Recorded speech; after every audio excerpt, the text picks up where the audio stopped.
What's up, everybody? Welcome back to a brand new episode of WWE Content, and let's talk about Saturday. Saturday. I mean, I mean, I can't help but laugh. I'm honest to God, I cannot help but laugh about what happened. I mean, Saturday main event. After that, Triple AAA happened. I gotta say, Triple AAA, another home run in my book. It was a great night. Awesome matches, a dope promo, perfect, great announcements from the general manager himself, Rey Mysterio, talking about Summer of Scandal. I mean, it's gonna be incredible. But I before we get into AAA and all the craziness that happened beforehand, let's talk a little about Saturday main event. Just 1 second. That was terrible. I'm sorry to say it, people. For all you hardcore fans out there, old school fans of Saturday main event, I'm sorry, but Saturday main event sucked. Like, what the heck just happened? Like, we get the first match already. Okay, honest. Okay. Sorry. Let me rephrase that. Okay, the first match actually wasn't that bad. Um, Failed influence copying the veterans handbook from Paige and Brie. I thought that was pretty cool. Now that Brie and Paige are no longer tag team champions, that means Brie and Paige can do singles champions. I mean, heck, we can see Paige become the next Women's Intercontinental champion or the next Women's United States champion. We can see Brie make history again and maybe become the next women's champion now that we got the interim women's championship ladder match at SummerSlam, which I'm actually happy for. But after that, the rest of the matches was like, what the hell just happened? I mean, Lyra Valkyria and Bailey, and then after that, we get Jaden McDonough and Danhausen in those qualifications match. And then what is up with them bringing in the Knicks champions? Okay, look, I get it. They won, the Knicks won the championships. It was a great night for them. It was held at Madison Square Garden. I understand that. But why bring so much celebrities? Like, just stick to what you guys know. Stop bringing in more celebrities each time you do. Just stick to the plan. Wrestlers, wrestling match wise. Like, come on, people. Oh, and on top of that, like why? I mean, okay, look. Just in general, Saturday main event. Besides that one good match, and of course the tag team match between Cody, Punk, Sammy, and Gunther, the rest of the night was just turned to shit. I'm sorry, but the rest of the night was just, and the last thing about Jalen Brunson and Roman Reigns, like, that was just pathetic. I'm sorry. But okay, tag team Cody, Punk, Gunther, and Sammy. And we all knew the stipulation was that if Sammy and Gunther won, it was going to be a fatal four way. But when it comes to terms of Gunther and Sammy tag teaming to win to get into a match for a championship, like, that was a bit of a stretch. That was a big stretch.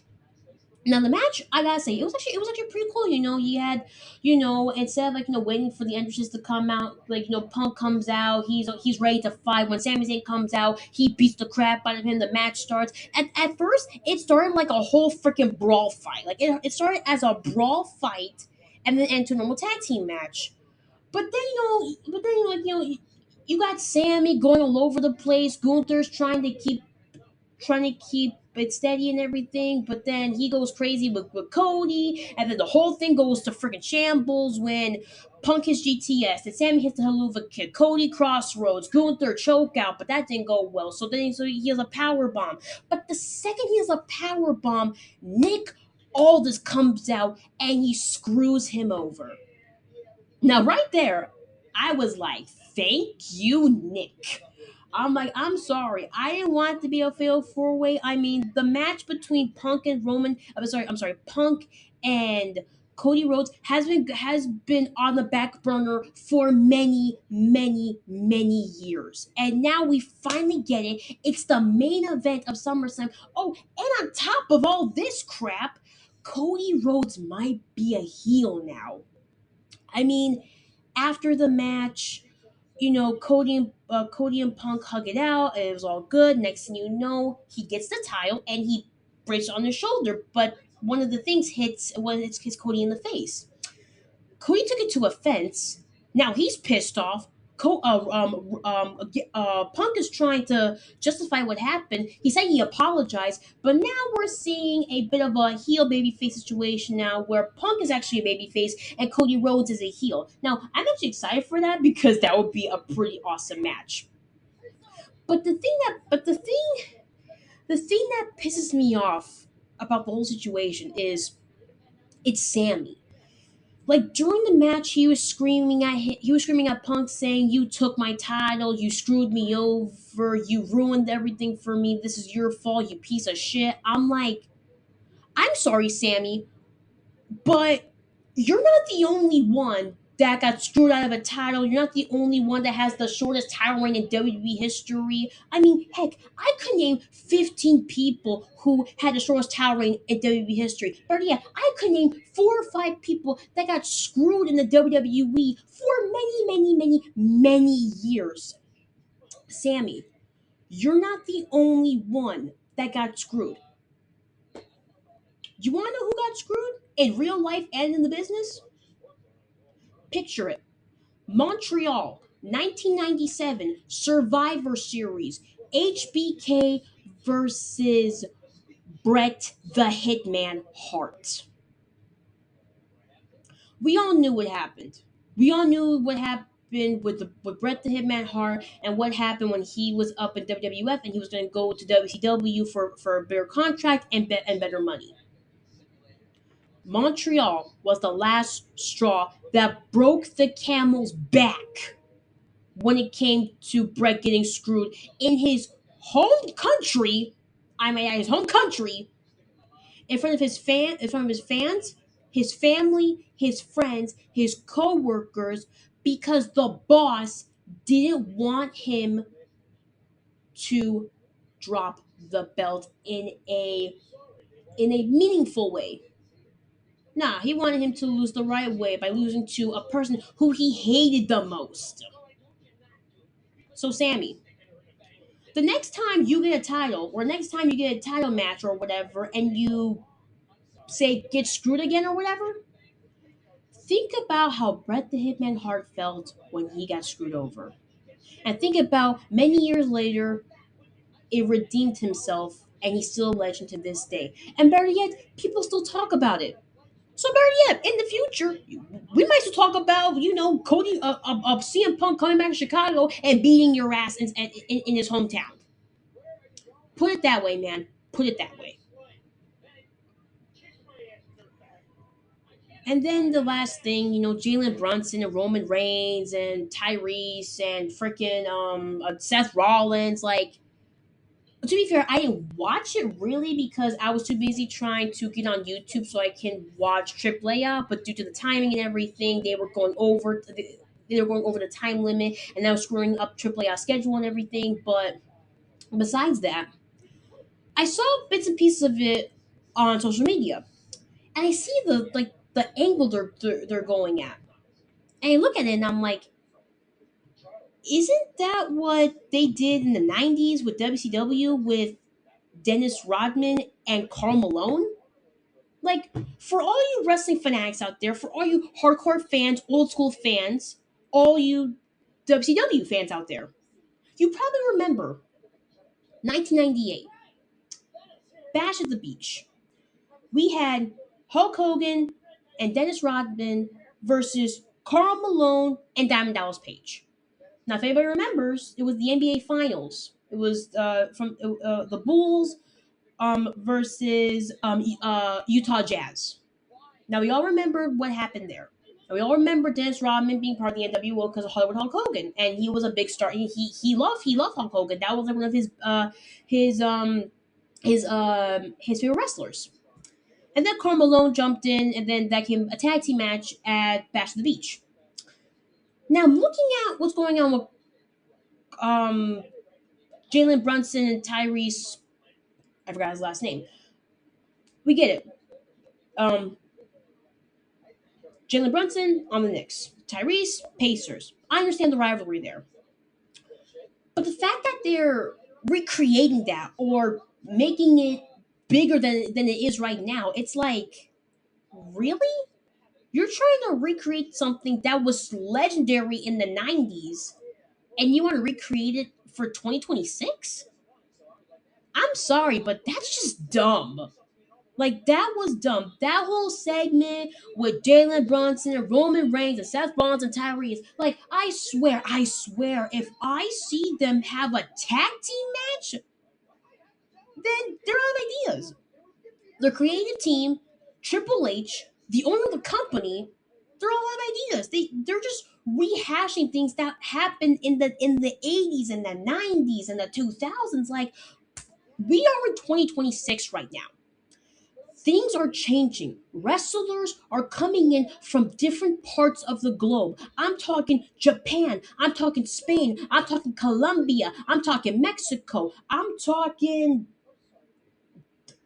stars from AAA are making their debut. Wrestlers from NXT, countries from Canada, all over the globe. They're making their impact on this business, and you're giving them what you guys did in the 90s and the 2000s. You know, this kind of reminds me a little bit of the documentary I saw about when WCW, it was the late 90s, Eric Bischoff. He left the business but then came back with Vince Russo, and that led to a whole situation where, with Eric Bischoff coming back, he tried to recreate the NWO like how it was built in the early 90s. But then it was the late 90s and the wrestlers were getting old. WCW was losing money left and right. Then some of the old WCW wrestlers were moving to WWF during the and the Attitude Era. Then that's when we saw, Eddie Guerrero in China, the Big Show coming in. All of the great wrestlers from WCW moved to WWF, and that was a good idea. But the fact that Eric Bischoff tried to recreate it, like, I I don't know, man. It was just all kinds of weird. Like, I didn't understand it. It was like, yeah. So seeing that segment, I'm like, what the heck are they doing? Like, you can't come up with any other new ideas. Like, come on, you guys got a great talent you got a great talent of a great roster of talent. Some of them are light heavyweights, cruiserweights, legends, Hall of Famers, people who left the business many years ago, decides to come back, remake history again, but all you're giving them is meaningless, stupid storylines. And by the way, what is up with the Judgment Day and Dan Housen storyline? I'm right, like, that's just not, it's not giving me a good sign. Like, I don't get it. Like, I really don't get it. Like, why would you want a cartoon Scooby Doo character, dude, be in a fight with the Judgment Day? Like, are you trying to recreate something that happened with our Truth? Because if that's the case, then you're not doing a good job at it. So, Saturday main event, I'm going to say it was a shit show. It really was. Like, I'm saying it. It was a shit show. Excuse me for my language, but it was. Thankfully, AAA redeemed it. I mean, we had a great turn of events, two dope matches, of course coming up for Summer of Scandal, and then of course Rey Mysterio. Rey Mysterio. I mean, I thought he was good in the ring as a wrestler, but him as a general manager for AAA, it's incredible. Because not only he gave back Agane Kano's girlfriend jobs back, I'm really happy for that. But then we get qualifying matches to be the number one contender to fight for the AAA Latin American Championship. I mean, it's insane. And whoever wins will be the new champion at Triple Mania. Now that is gonna be freaking awesome. So of course we had the first match, Tejano Jr. versus um um Dr. Wagner Jr. and El Fisco. I think that's his name. Yeah, El Fisco. That match. Oh my god, that right there was freaking insane. Like twists and turns, hard hits, crazy frog splashes, and Wagner Jr. wins it again. So now he's now on one of the main spots for Triple Mania to win the Latin American Championship, but they still have a long list of wrestlers to get ahead of, which we will see in next upcoming weeks for Summer of Scandal. Then, of course, after that, we get the number one contenders match to see who will fight Lola Vice and Mystery Iguana at Summer of Scandal, where we see Joaquin Wild and Apache versus um, Leonardo Kid and one of the Los Toxico girls. Which, by the way, amazing match. I mean, these these those couples. I'm saying those couples. They literally put on a freaking show. And when Mr. Iguana and Lola Vice actually like being on commentary talking about the matches, it was freaking incredible. And it was funny too. It was funny. It was pretty funny. So by the end, we see, of course, the Los Toxica girl and the other kid come on top, where we will see championship match on the line for the Mixed Tag Team Championships of Mr. Iguana and Lola Vice versus Leonardo Kid and Los Toxica girl. Which I'm excited for. Whoever wins, I don't care. Look, I like all the wrestlers. I like what they're doing. So basically, I don't care who wins because I like all of them. So it doesn't matter. They're pretty awesome. Then, of course, we have announcements for Summer Scandal, where we will see Ray Phoenix versus Mini Vikingo for the Cruiserweight Championship. And then we have more matches coming up for the winner for the Latin American Championship. And then what way to end it than for Pedros de Mal to finally speak after 2 weeks of demolishing half of the roster and jumping them every time a match came up. We finally hear from them. Now, I'm learning Spanish bit by bit right now thanks to AAA on what they're doing in their promos. But Daga, he cut the scaliest promo I've ever seen. And it was in Spanish, it was even more badass. Like, the whole promo was incredible. He was praising his people. He was praising his whole faction together. Like, it was amazing. And then he calls out Dominic Mysterio and a Grande Americano. It was too perfect. Then who comes out? Then the Triple A Mega Champion and a Grande Americano with Los Americanos, and they beat the crap out of Pedros de Mal. Now, right there, that was a little preview of what we're getting. And then after that, I see an update on my phone saying that Dom Mysterio and Alberto Mecano will face Daga and a mystery tag team partner. Now, it could be anybody. It could be somebody from Pedros de Mal. It could be somebody who is not even part of WWE or AAA. It could be somebody from the independent scene. It could be anybody. But whoever it is, I can't wait to see it because it's going to be incredible. I sound like a broken record, but I love AAA more than WWE right now. I mean, AAA has got a great roster, awesome creative team, dope matches, awesome promos, and now Dom Mysterio is now back in AAA as a Triple Mega champion, as he should be, and he's already getting the glory of being part of an amazing promotion. Now, I hate to say it, but I want Dominic to leave WWE and be on AAA full time. I mean, in AAA, they treat him like royalty. They love the guy. Every time you hear his music, and he goes out in that ring, he's like the Stone Cold Steve Austin of AAA. In the US, Every time I see him in WWE, I just get pissed off because they treat him nothing like a joke, like he's nothing. They just give him like what, a 2 minute backstage promo with the Judgment Day, and that's it.